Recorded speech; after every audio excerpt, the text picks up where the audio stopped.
Most of what you believe about money is backwards, and it's why smart, high income people still end up broke. I see this constantly in my work, and the first mistake is trying to look rich. This is probably the most common one. I work with a few people who have $5 to $10 million, not extreme wealth, but genuinely wealthy.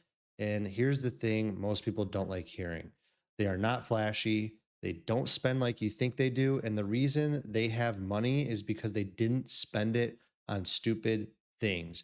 Most people are comparing themselves to what they see on social media, and what they're looking at is either the top fraction of a percent or completely fake lifestyles. You have rented cars, rented houses, debt funded vacations. The lifestyle is not normal. Most people will never live it. And chasing it just makes people angry, depressed, and stretched thin. So, what ends up happening is a negative feedback loop. You inflate your lifestyle to look successful, which guarantees that you actually never become successful. Cars, vacations, bigger houses, all of it compounds against you. And the hard truth is that the loudest person in the room is usually the brokest. And if someone is constantly showing off, odds are they're not doing nearly as well as you think. Ask yourself a real question: are you spending money because it improves your life or because you want other people to think you're doing well? Mistake two is confusing speculation with investing. This one destroys people.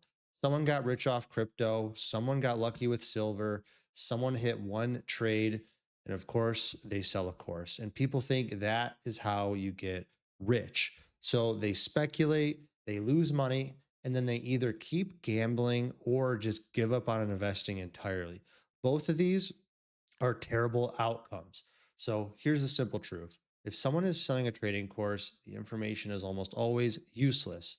If you had a money printing machine, you would not sell access to it for $9.99. Markets just don't work that way. Anything that actually produces consistent outsized returns gets crowded, regulated, and disappears. Educational investing is fine, but speculation, day trading, and signals are garbage for almost anyone. And the worst part is when people get burned once, a lot of them will just give up forever. And that is how you guarantee failure in the markets. Big mistake number three is being too safe with investments. This one is sneaky. I see it with a lot of high earners. Money piles up in the bank account and it just sits there because they're afraid of losing money. Cash feels safe, certificates of deposit feel safe, but you are guaranteeing a loss. Inflation eats away at your money every single day, whether you like it or not. And if you want a real retirement lifestyle, you do have to take some level of risk. And if you don't take the risk intentionally, you take it unintentionally through inflation. There are conservative ways to invest. Annuities can make sense, and lower risk market strategies do exist. But staying overly conservative, especially when you're young, will absolutely hurt you later. This one bites people decades down the line. Mistake number four is thinking that you can outinvest the market. Now, this is pure ego, hubris. I see it a lot with professionals, especially those doctors. They're smart, so they assume they have an edge in everything. The reality is, you don't. You're competing against teams of brilliant people who do this full time with massive resources.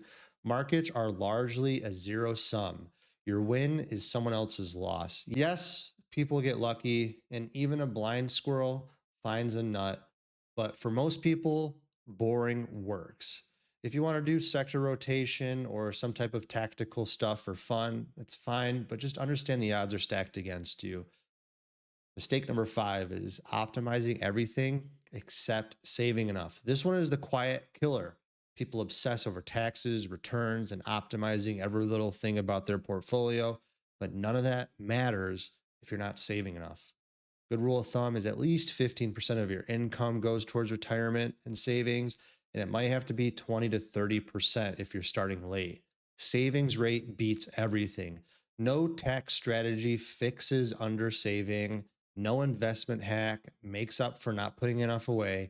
If you're spending hours trying to squeeze out extra returns instead of earning more or saving more, you're focusing on the wrong thing. So, in closing, everyone thinks they're special. Everyone thinks they'll find a way to game the system.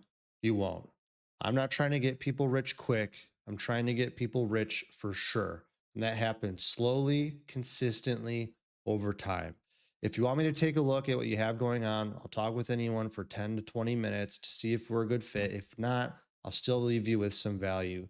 That's it.